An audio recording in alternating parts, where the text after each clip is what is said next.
తెలంగాణ భవన్ దగ్గర బీఆర్ఎస్ నేతలు మీడియాతో మాట్లాడుతున్నారు. ఇప్పుడు లైవ్ చూద్దాం.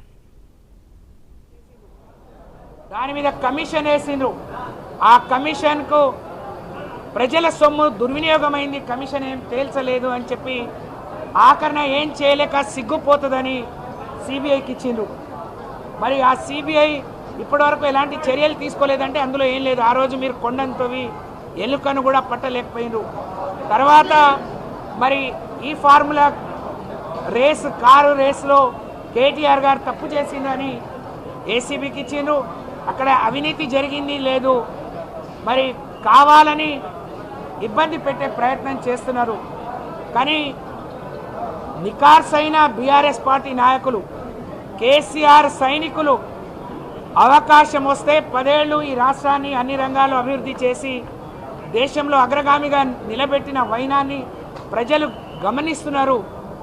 రేపు ఇదే విషయంలో హరీష్ రావు గారు కూడా కడిగిన ముత్యంలాగా బయటకు వస్తారు. కానీ ఇబ్బంది పెట్టాలి,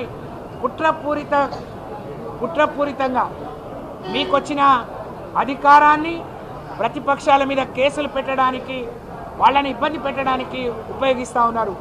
కానీ మాకున్న బలం, ప్రజాబలం తప్పకుండా రేపు రాబోయే రోజుల్లో ఇవాళ హరీష్ రావు గారి మీద పెట్టిన కేసు కావచ్చు, గతం నుంచి కేసీఆర్ గారిని, కేటీఆర్ గారిని, హరీష్ రావు గారిని మీరు ఇబ్బంది పెట్టే తీరు ప్రజలు గమనిస్తున్నారు. దీనికి